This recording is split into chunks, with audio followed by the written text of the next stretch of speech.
Gift Biz Unwrapped, episode number 6. Hi, this is John Lee Dumas of Entrepreneur on Fire, and you're listening to Gift Biz Unwrapped, and now it's time to light it up.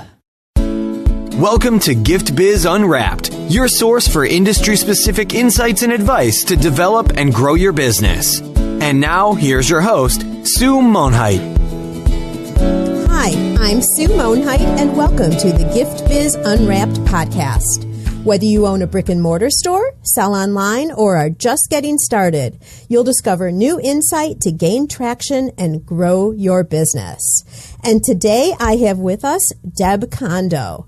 Deb is the owner and gift guru of Gift Basket Junction. Her designs have won a number of national awards and have been featured in many magazines over the years. In 2013, Deb was one of the first to qualify for the Gift Basket Association as a certified gift educator and certified gift designer. She's on the faculty of the National Gift Basket Convention and teaches locally in her community in Phoenix.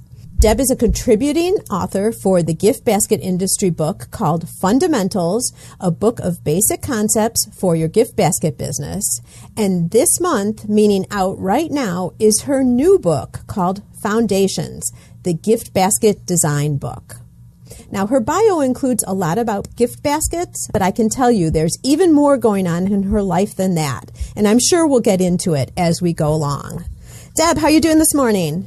Doing well, Sue. How are you? I'm good. Is there anything else you'd like to add to what I've already shared with our audience about you? No, that's quite a lot, actually. Well, I know we're going to be talking about some other things that will get our audience to know more about you as we go along. I'd like to start the conversation and revolve it around the life of a candle. The light shines on you while we share your stories and experiences. Are you ready to light it up? I am. Wonderful. Help us to envision what your candle looks like. What color is it? It's a light blue. And why light blue? Light blue reminds me of breathing and grounding. It's a nurturing color. Most specifically, it reminds me of the ocean. And so the ocean has this breath. It leaves in and it breathes out. And it helps us, stay connected, that light of the blue, that light of the ocean. Sometimes it can even be the light of the sky. So for me, it's nurturing. And what quote then would be on your light blue candle? Well, I would have to say breathe, because we take that for granted a lot. People don't realize that sometimes they have to take a step back and just, breathe. Absolutely. I think, especially as owners of businesses, you get so caught up in the day-to-day doings of the business, everything you want to get done, all of your goals, and sometimes it just gets so overwhelming. This idea of just stepping back and breathing makes a whole lot of sense. Yeah, if you don't take care of yourself, where are you going to live? Exactly. You know what? It brings to mind, my daughter is a basketball player or was playing. And when she would be going for some serious shots or there'd be a really intense game, she wrote the word breathe on her wrist to remind her to just chill out, because you can do your best when you're the most natural. Yes. All right, so let's talk a little bit. You've had quite an experience with your gift basket business. Let's go back and start with how you got into this in the very beginning. What gave you that inner spark that all of a sudden said, this is the business I'm going to create? I've always wanted to be an entrepreneur ever since I was a kid. And when I got into my early 20s, I realized that maybe I could start something right after college. So I started making hair accessories and selling them in my local community. And then I got into designing wedding bridal headpieces. And the original desire that I had was to actually start a wedding planning business. So I started writing a business plan for that. But it wasn't the right time. I just graduated from college. I didn't have a whole lot of money. My relationships weren't the best. And so the timing was off. And then I jumped into 2005, and I still obviously wanted to be my own boss. And just one night, deep sleep, I woke up and it was like an aha moment out of my slumber. And I ran into the office and just started writing a business plan. And my husband came in there, and at the time we had talked about it, he and I, about starting a business, but didn't know what it was going to be. And he came in and he said, "What are you doing?" And I said, "I have an idea and I have to write it down right now." And that's when Gift Basket Junction was born. We started the process about 2 days later with an attorney. And so you woke up in the middle of the night and with all of a sudden thinking, my business is going to be gift baskets? I did. Yes. Divine intervention, perhaps? Maybe. Of some sort, one or the other? I had a girlfriend when I was in college who used to send me gifts in baskets that had a theme. And sometimes she sent them from as far away as Greece because she was married and her husband was in the Air Force. And, she was thinking of me. So when I started thinking about the businesses I want to be in, apparently it was something under my pillow telling me I needed to do this. And so I thought of her, and it was just one of those things that happened. And I really, Susan was my inspiration. When people think about businesses, they go in search and are so assertive in terms of what's the business going to be. I'm going to find the answer right away. And you're qualifying that, sometimes you just have to let the concept sit that you want to open a business, and then eventually what it really should be will be revealed to you at some point. Yes. Because that's kind of what happened to you. Yes. All right. So you started the business. Give us a little feel for how that worked. You said you met with an attorney and put the whole structure together within a few days. Yeah. And, back then, the internet was still fairly new. I did some research trying to find basket businesses in the area, and it seemed like there were a few, but their websites weren't all that grand. But again, the technology wasn't all that grand either. And so I did put together a website, and I'd reached out to a networking event in my Chamber of Commerce and got involved with them. And that's essentially how it all started. It had to be after work because I was working full time. But I started slowly getting my name out there. Really important point you bring up, because you didn't just decide you were going to start the business and then just go into it. You put together a business plan. You researched your competition, looked to see what their presence looked like in the market, how they were positioned, I'm sure, and then figured out what you should do for your business. So to strategically position yourself within the market. Really important for everyone to remember if you're out there starting a business is, just because Deb liked the idea of gift baskets, she also looked at how that business could succeed based on who was already in the market. So you were working, the business was then part-time at nights, weekends, etc. And it's been that way for the whole time? It was like that for 9.5 years. Mm-hmm. 9.5 years. And then we moved to Phoenix last August, 2014. And right after the gift basket convention, I had to restart my business, closing down the licensing out of Denver and Colorado and reestablishing myself in Phoenix. So you absolutely have to love the business if you pick up and leave and then go to another market. Yeah.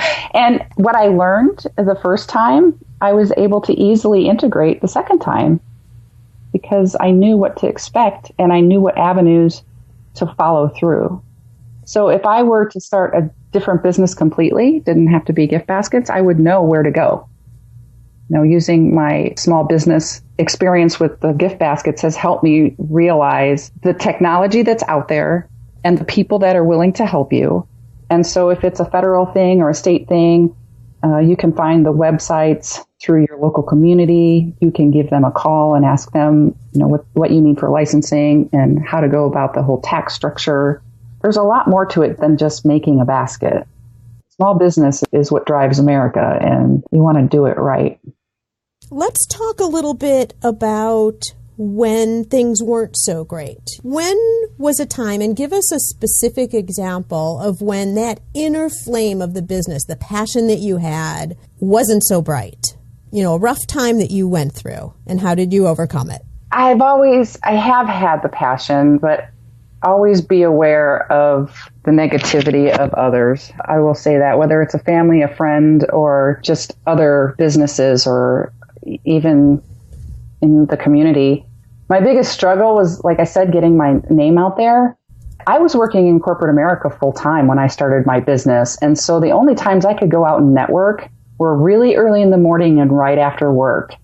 Now, some of my bosses were really fine with the fact that I had some outside interests. Others weren't so thrilled. They had me walking on eggshells, and that's not a comfortable feeling to have when you're working in a corporate environment.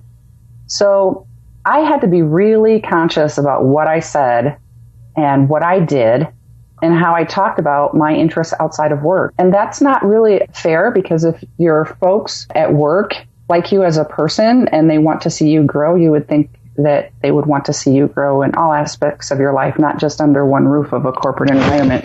To let all of our listeners understand, you were not working in a competitive industry. So it's not like you were taking something up on the side that was going to compete with or steal business from your full-time job. Totally unrelated businesses. Totally unrelated. And I was a transportation and logistics manager for a very long time for this organization. In fact, I've been in transportation and logistics for well over 20 years. So no, they had nothing to do with one another at all. Yeah, so there was really no risk other than you were putting in time elsewhere, but it was on your personal time. That's correct. What did you do besides just be real careful about who you spoke with about your business? Or did you just totally keep it out of your workday entirely? Well, I used my cell phone a lot. I would go out into the hallway when I did get a call for an order or something. So that was my 10 minutes of a break time, go take a basket order. And then I lived close enough from my work to my home that I could go home at lunch and create a basket and actually get it delivered and before lunch was over and come back. Wow. Yeah. That's dedication in one big juggling act. I know. And at one point I did have a shop, and it was between my house and my office. So I was able to even be another mile closer to my office to go there, make the baskets, maybe even meet somebody for a pickup, and then, swing by, grab something to eat, and then go back to the office. Definitely a juggling act. Can you share with us a promotion or an event that you did that made a real difference? Maybe it brought in new customers, or it increased sales, or moved a particular product, something like that? I would have to say it was more of a life event. Although it was a promotion for my husband in one sense. He accepted a new role, and actually a new job in Arizona. So we had to move from Colorado to Phoenix in August of 2014. And I had belonged to a networking group in Colorado, like I mentioned before. And I had researched several groups out in the Phoenix area when I got here. And I decided to stick with the one I had belonged with in Colorado. And I visited a few, and I found one that fit my personality the best. And I was really grateful for this, because the move was exactly what I needed to grow my business. And it wasn't just the networking group. It was how they saw me. I found that the demographics played a huge role in growing my business, where the small business owners in Colorado, they didn't give a lot of thank you gifts. The opposite was true here in Arizona, where they were all for it. I'm a yoga teacher, and when my students find out that I create custom gifts, they go to my Facebook page, I show them pictures on my phone, and they just started ordering, where that wasn't the case, in Colorado. I could show them pictures until my face was blue. And they say, oh yeah, those are really pretty. But then their mindset went somewhere else. But in Phoenix, I find that they are more excited, and I have more orders with small businesses and individuals alike. The designs and ideas sell themselves out here a lot more than they did in Colorado. And nothing changed in the way the delivery was. Or your designs. Or the designs. I seriously believe it's the demographics in the two areas. You make a really good point here, because as you look at your business, you can't necessarily compare your business to someone in the same industry in a different market. You can't compare results. You can't necessarily compare designs, because every market is so different. You also can't compare pricing. What Deb might be able to charge in Arizona might be different than someone who's in Alabama, who's in Chicago, who's in New York. So although you can take guidelines, you really have to look at your specific market and your product within the market and make decisions based on your unique situation. And Deb, I bet you never even considered this fact, that it was going to look so different when you got to Arizona. I had no idea. I moved right before the holidays, so I was kind of worried about keeping those clients in the Denver market and figuring out how to make it work with the shipping back and forth. But they didn't mind. The cost of delivery was pretty much about the same as the cost of shipping. So they still got what they wanted, which was a basket to their client and on their budget. Well, kudos to you, because they stuck by you in a big move. So that says a lot for the product and the service that you provide. One of the things I want to clarify that we've been talking about, just in case our listeners don't know this, there are several national organizations out there, LATIP being one of them, BNI being another, that are very structured, organized groups, and most likely they're sitting right in your community or a neighboring community if you just Googled them. And many of them have openings for different types of industries. They usually are industry exclusive. Like if Deb was there as a gift basket person, you probably wouldn't have another person within the same industry in the group. And everyone shares leads and learnings, and sometimes there'll be presenters. So it's a great resource for you to check out if you're in a situation where you're building or growing your business and you'd like the support and help of other people that you initially don't know in your area. Deb, I want to get back to this whole concept of customer service, because obviously you're rocking it, given that you've kept so many of your customers as you've transitioned across states. On the customer service end, what specifically do you do to make your customers feel valued and appreciated? I ask a lot of questions.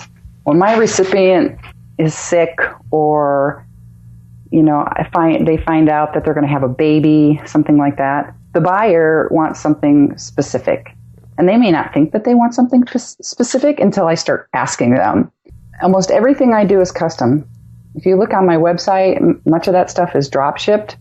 And I can get feedback from the buyer on, well, I like this, but I want to change this. And so I will take their budget and I'll work backwards from there. And then when the basket is complete and I think I figured out what the recipient's going to love, I'll take a picture of it and I'll either send it by text message or I'll send it to them via email. It just depends on how they like to receive their technology and their communication.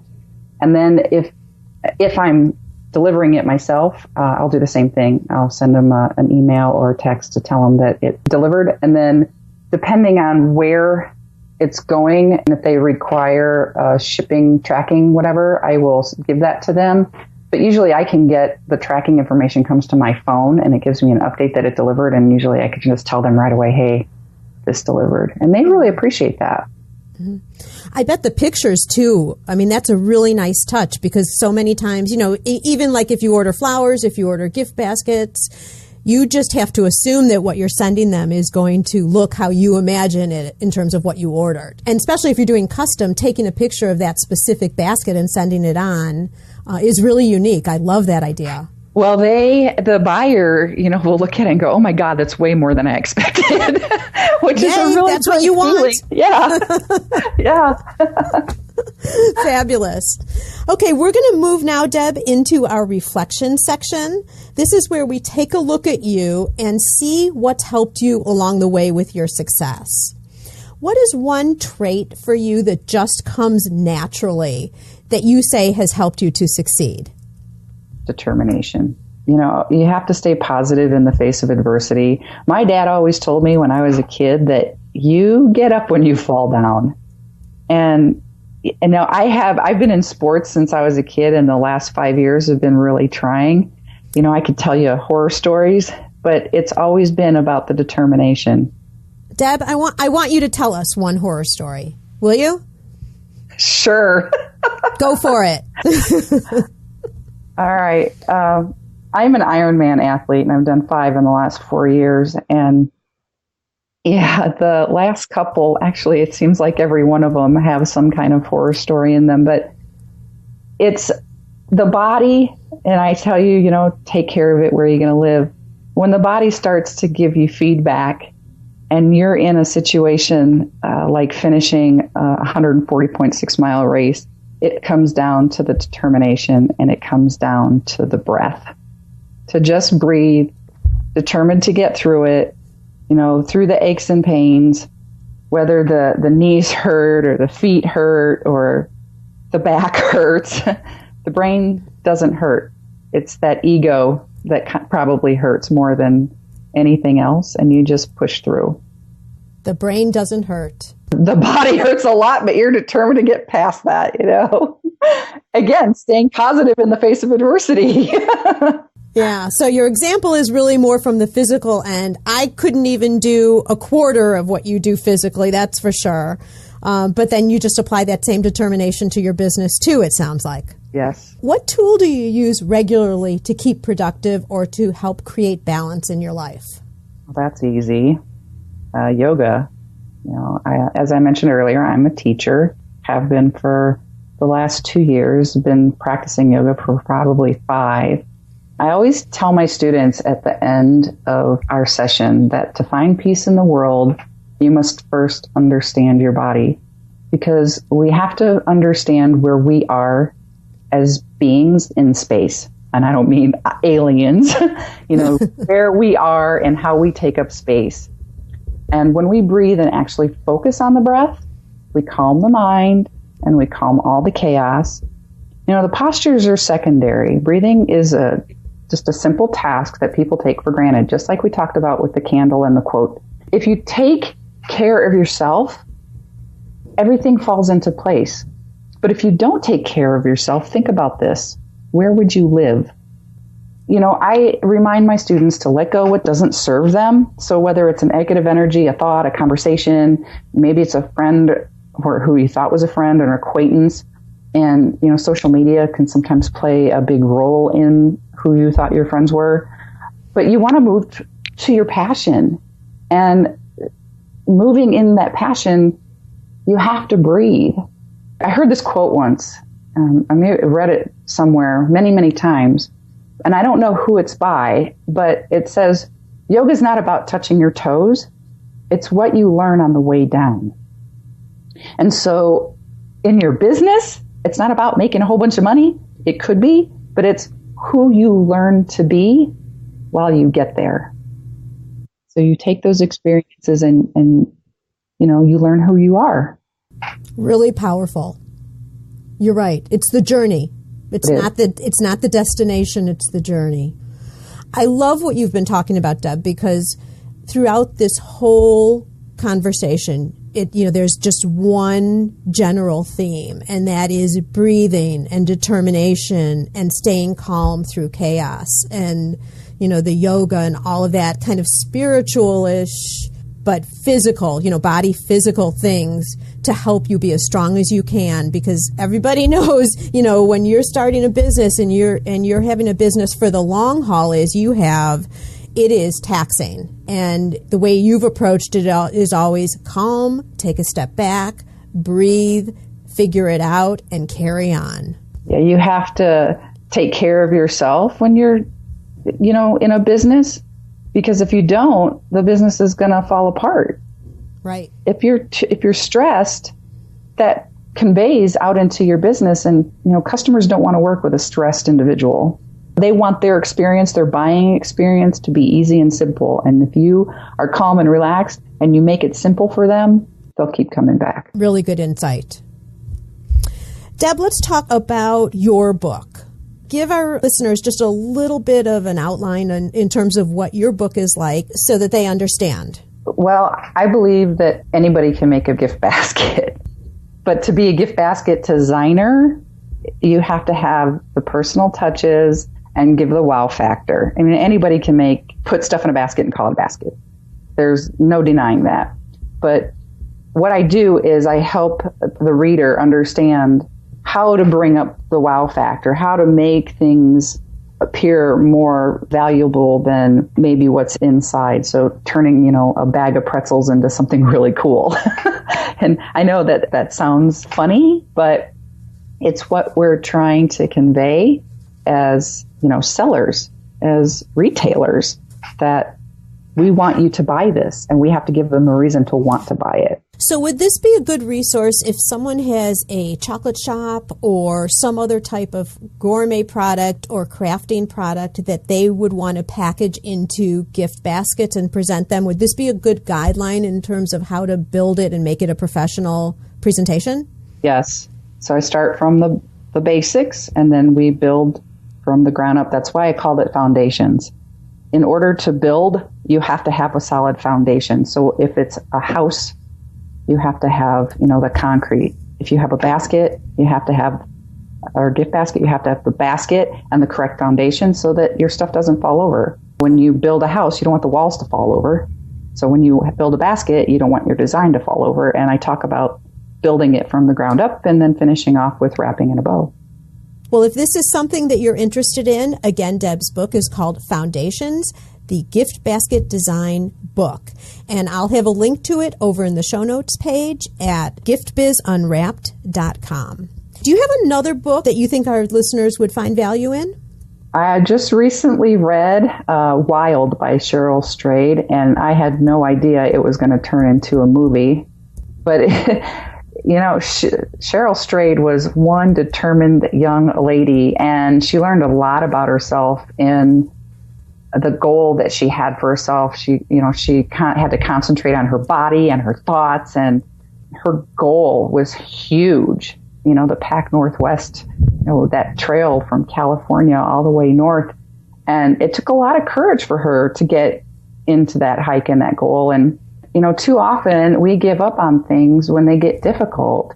But if you stay on the path, we can learn what we're capable of. And just like, that quote from earlier about not being able to touch your toes, it's that journey. She learned a lot in that journey of who she would become today. Love it. Gift Biz listeners, just as you're listening to the podcast today, you can listen to an audiobook like Deb's talking about with ease. Get an audiobook like this for free. All you need to do is go to giftbizbook.com and make a selection. That's giftbizbook.com. Okay, we're circling around, Deb, to the Dare to Dream section. I would like to present you with a virtual gift. It's a magical box containing unlimited possibilities for your future. This is your dream or goal of almost unreachable heights that you would wish to obtain. Please accept this gift, open it in our presence, and tell us what's inside. Wow, this is really tough. I don't need or want much. I prefer to create and teach and give. It's just who I am. And as long as I can do those things, I have peace. So not to sound like a Miss America contestant here, but I would say peace. Peace within and peace for others, so that we can all find balance in our passions in our lives for what we really desire. Maybe that's a spiritual thing. But for me, it's a being thing. Thank you for asking that question. That is a really tough one. Well, it makes you think, doesn't it? If you could have anything. That's why it's my favorite question of the whole interview.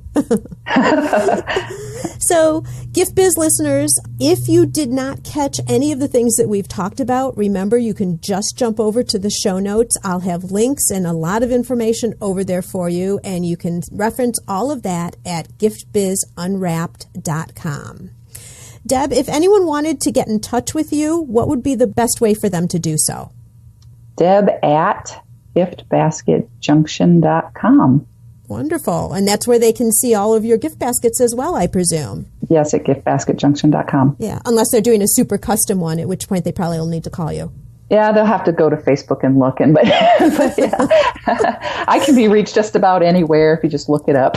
Okay, and we'll have all those contact links on the show notes page. Thank you so much, Deb. This has been really valuable. You've shared a ton of really good information and really good concepts just for us to keep in mind as we're growing and building our businesses. And Deb, may your candle always burn bright. Thanks. Learn how to work smarter while developing and growing your business. Download our guide called 25 Free Tools to Enhance Your Business and Life. It's our gift to you and available at giftbizunwrapped.com/tools. Thanks for listening, and be sure to join us for the next episode.